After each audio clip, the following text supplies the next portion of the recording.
Chris had been staring at the same requisition form for 20 minutes when the pop-up appeared on his screen. It looked like every other pop-up he'd dismissed that morning: spam about lunch specials, software updates he'd never install, reminders about fire drills he'd never attend. This one had a lot of formal language and something about ancient protocols and declaration acceptance. He was trying to order a sandwich.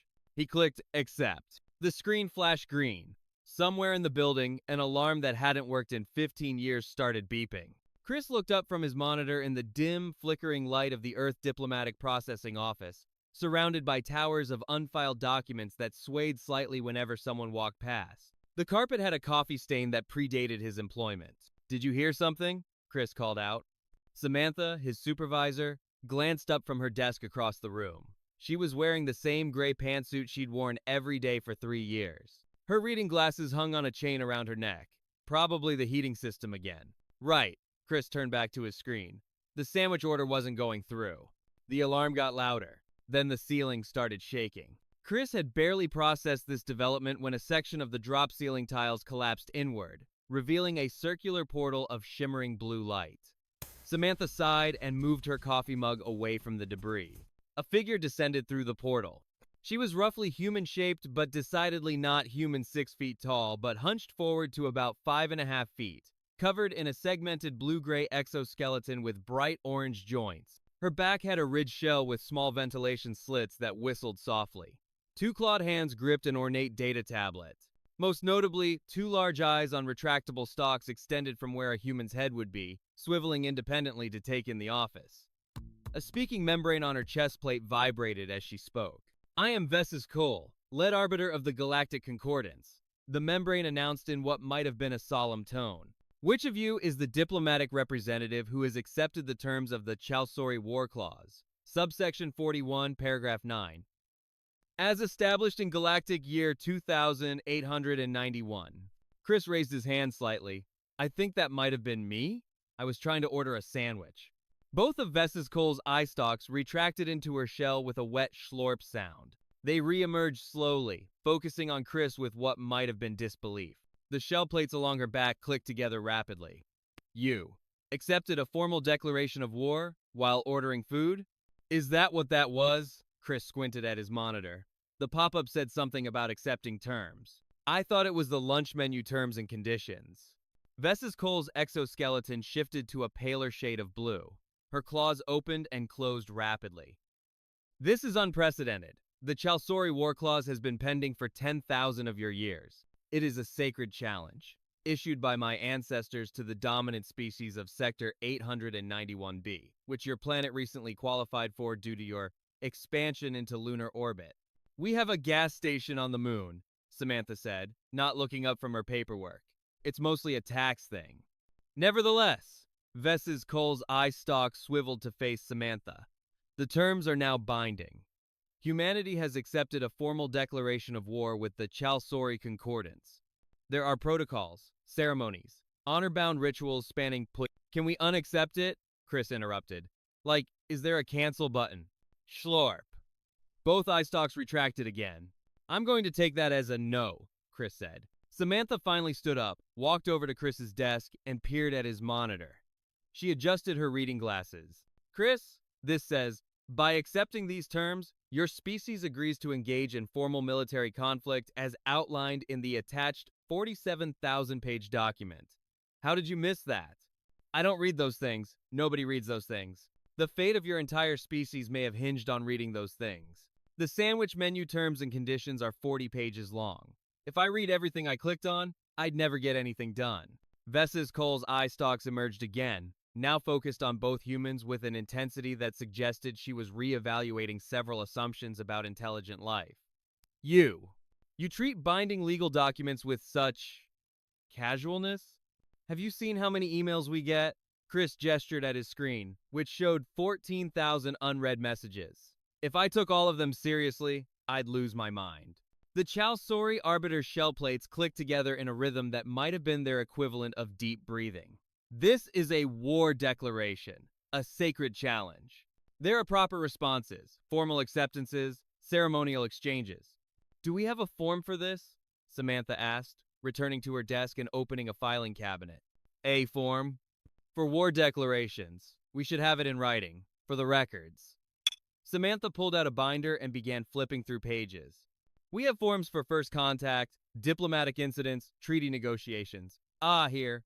Armed Conflict Declaration, Form 2740B. She pulled out a sheet of paper and grabbed a pen. Vesiscole's entire body had gone pale blue. You have a form for this. We have forms for everything. Samantha clicked her pen and began filling in blanks. Your species name is Chalsori? Yes, but... And your title is lead arbiter? Correct, however. Reason for conflict, Ancient War Clause acceptance. Estimated duration of conflict, TBD. Samantha looked up. When did you want to schedule this? We're pretty booked this month. We have a trade dispute with the Andromedans on the 15th, and there's a cultural exchange program that Tuesday. Schedule? Both eye stalks extended to their full length, quivering. You cannot schedule a war. It begins now, as outlined in the... We can't do it now. Chris has a dentist appointment on Thursday, and I have quarterly reviews next week. Samantha made a note on the form. How's the 23rd? Chris checked his calendar. I'm off that day. The 23rd then. Samantha dated the form and signed it. Chris, you'll need to sign as the accepting party. Chris took the pen and signed his name next to a box labeled Species, Representative, Print, and Sign. Vesiscole's claws gripped her data tablet so hard that small stress fractures appeared in its surface. This is not how wars are declared. There are ceremonies. The challenge of honor must be formally received. The Concordance fleet must be assembled in sacred formation. Both parties must exchange the ritual words of conflict, which alone takes 6 hours to recite. Can you email us those? Samantha asked. We'll look them over. Email. Our address is on the form. Samantha made 3 copies using an ancient photocopier in the corner, which wheezed asthmatically and produced copies that were slightly diagonal. She handed one to Vesiscole, who took it with a trembling claw. The Chalsori arbiter stared at the paper. Her eye stalks drooped. When she spoke, her chest membrane vibrated with something between confusion and despair. You just signed a form for a war that my people have prepared for 10,000 years. Technically, Chris triggered it, Samantha said. But yes, we're acknowledging it officially now. Is there anything else you need? We're understaffed today. Understaffed, Vesiscole repeated quietly. Her shell ventilation slits whistled. You are understaffed. For a war declaration. Budget cuts, Chris explained. Half our department got moved to parking enforcement. Samantha returned to her desk and pulled out another form. We'll need to notify the military, obviously. Chris, can you call them? The number's on the bulletin board. Chris found a sticky note with a phone number and dialed. It rang 8 times before someone picked up. Earth Military Command, this is the duty officer. Hey, this is Chris from Diplomatic Processing. We accidentally accepted a war declaration. Do you guys handle that? There was a long pause. Is this a prank call? No, there's an alien in our office right now. She's about 5.5 feet tall, looks like a crab, her eyes are on stalks. Schlorp, Vesiscole's eyes retracted again. And she says we're at war now because of a thing I clicked on. Another pause. Can you transfer me to your supervisor? Chris held out the phone. He wants to talk to you. Samantha took the phone and wedged it between her ear and shoulder while continuing to fill out forms. Yes, this is Samantha Chen, Administrative Supervisor. We've accepted a formal war declaration from the Chalsori Concordance. It's documented on Form 2740B. Dated today. We'll need military liaison by the 23rd. No, the 23rd of this month, because that's when we're available.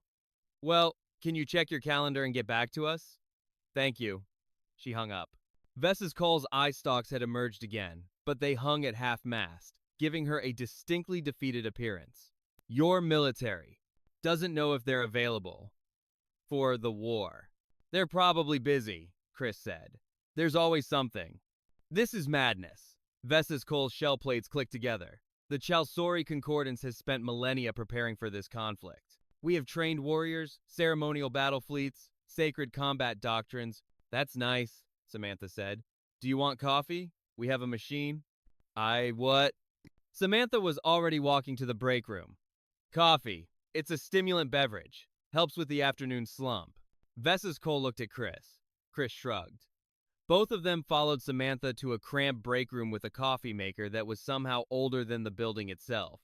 Samantha poured 3 cups of something that resembled coffee in the way that a distant cousin resembles a relative technically related.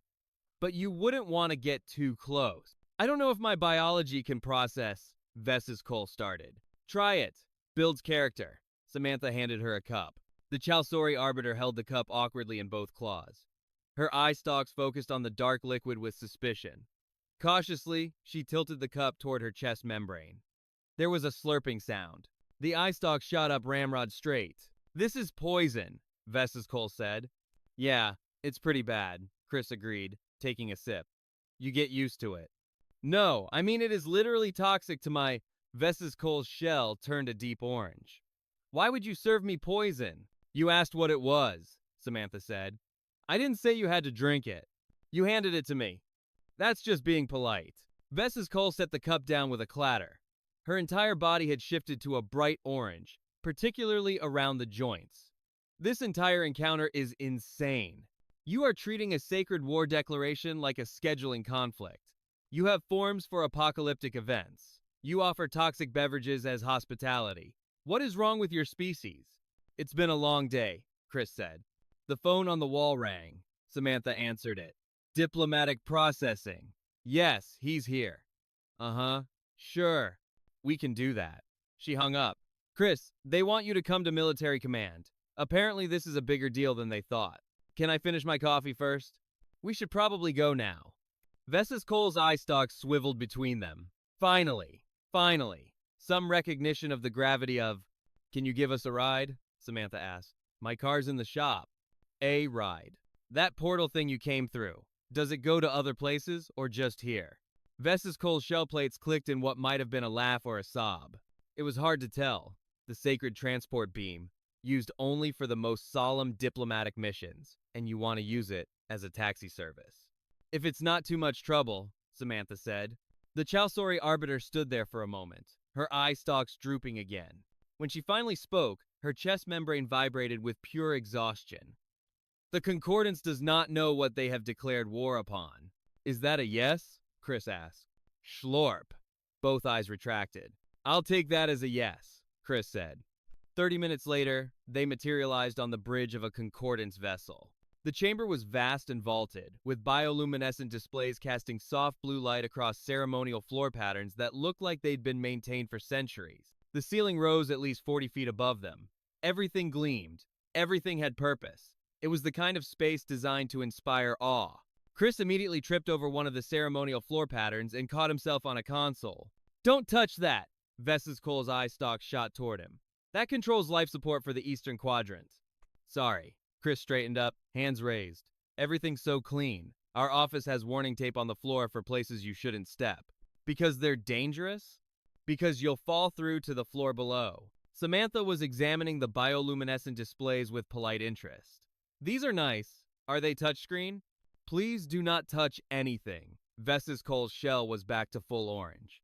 This vessel is sacred. It has been maintained in ceremonial readiness for... Samantha had already poked one of the displays. It rippled and changed to what looked like a star map. For 10,000 years. Ves's Cole finished quietly. How do you get back to the previous screen? Samantha asked. Ves's Cole walked over and touched 3 specific points in sequence. The display returned to its original state. These systems are not designed for casual interaction. They are part of the sacred war preparations, maintained by... You have a lot of buttons, Chris observed.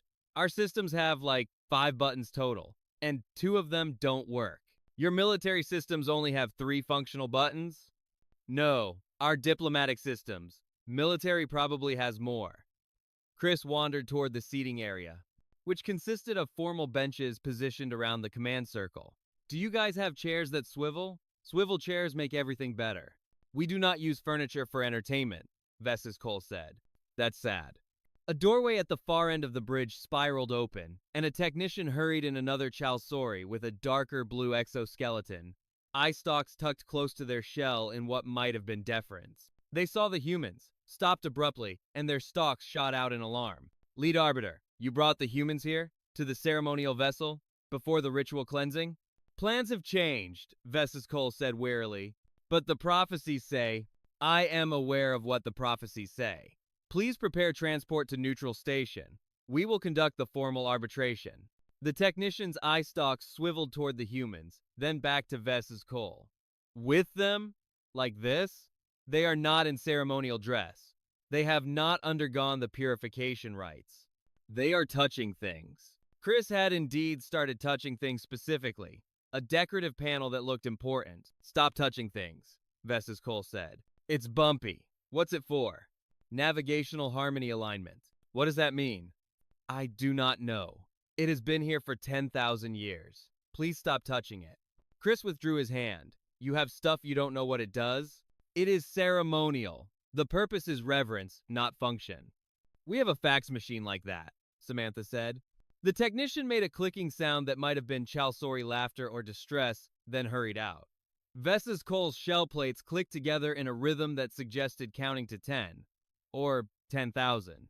Neutral station is where the formal arbitration will occur, Vess's Cole explained, her chest membrane vibrating with forced patience. There, the Concordance Council will witness your acceptance of the war terms. The sacred rituals will be observed. You will understand the magnitude of what you have triggered. Will there be chairs? Chris asked. Schlorp. I really need to figure out what that means, Chris muttered. Samantha checked her watch.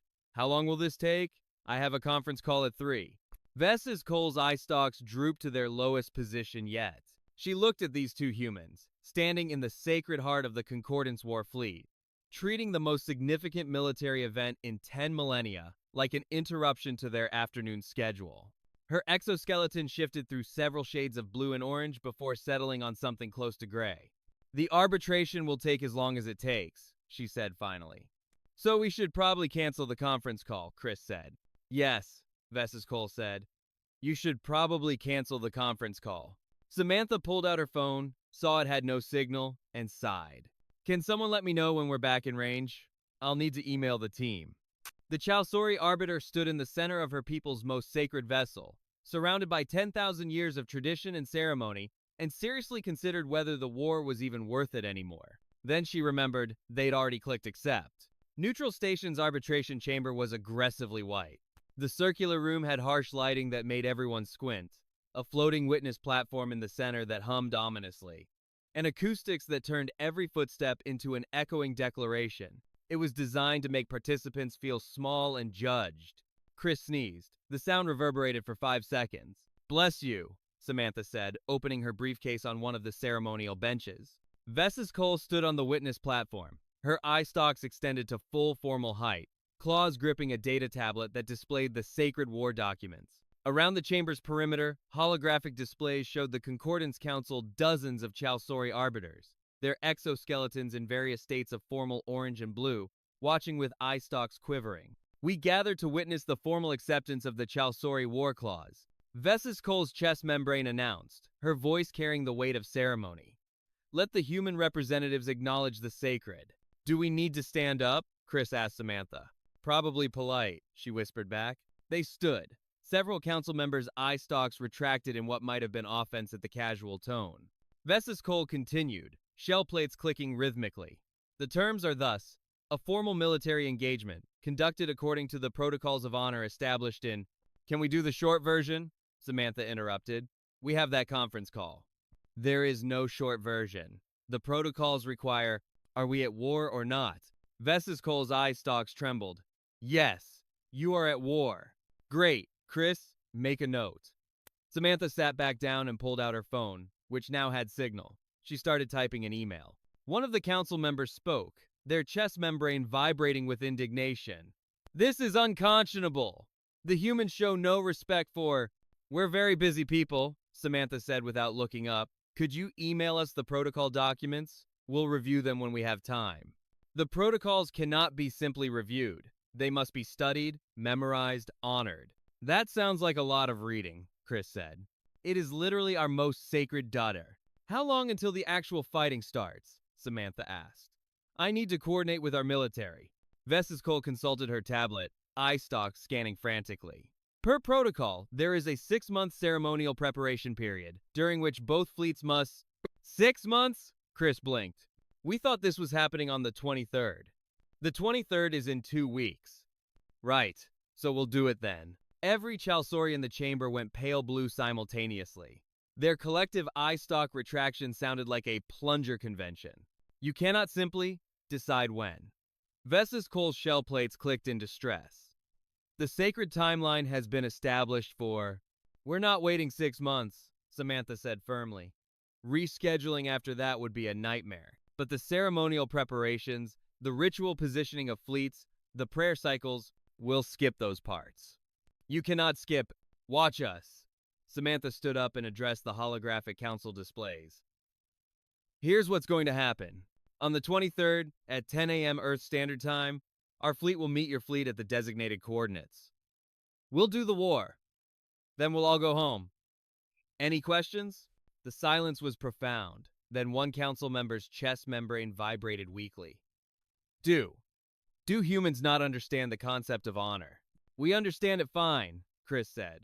We just don't have 6 months. Bills don't pay themselves. What does financial obligation have to do with sacred combat? Everything costs money. Taking 6 months off work? That's expensive. Vessa's Cole's eye stalks had gone completely limp, drooping over the sides of her shell. You are prioritizing economic concerns over a war that will determine the fate of your species. I mean, we're doing the war, Chris pointed out. We're just doing it efficiently. War is not meant to be efficient. Sounds like poor planning, Samantha muttered, typing another email. A different council member spoke up, their orange coloring particularly vivid. Perhaps we should reconsider this entire engagement. The humans clearly do not comprehend the significance. No. Vessa's Cole's voice was sharp. Her eye stalks snapped upright. They clicked accept. The clause is binding. We cannot withdraw without dishonor that would echo through. Then we are doomed to fight opponents who treat our sacred traditions like a dentist appointment, the council member said. I rescheduled the dentist appointment, Chris offered. So it's fine. Vessa's Cole stepped down from the witness platform, her claws gripping the tablet so hard it started cracking again. She approached the humans, her shell plates clicking in a rhythm that might have been resigned acceptance or imminent breakdown. Fine, she said. The 23rd, 10 a.m. You will bring your fleet to Sector 891B, Quadrant 4. We will conduct the war according to abbreviated protocols. Thank you. Samantha packed up her briefcase. Chris, did you get the coordinates? What coordinates? The ones she just said. I thought you were getting those. Vessa's Cole's exoskeleton shifted through several colors that probably didn't exist in human-safe wavelengths. She tapped her tablet and sent the coordinates to Samantha's phone, which beeped cheerfully. Got it, Samantha confirmed. We'll see you then. You will. See us then, Vessa's Cole repeated hollowly. They returned to Earth via the transport beam. As the humans materialized back in the basement office with its flickering lights and coffee-stained carpet, Vessa's Cole stood alone in the arbitration chamber, surrounded by the holographic faces of the Concordance Council. Every single eye stalk was retracted. Lead arbiter, one council member said finally. What have we gotten ourselves into? Vessa's Cole looked at her cracked tablet. At the email address scrawled on the form 2740B.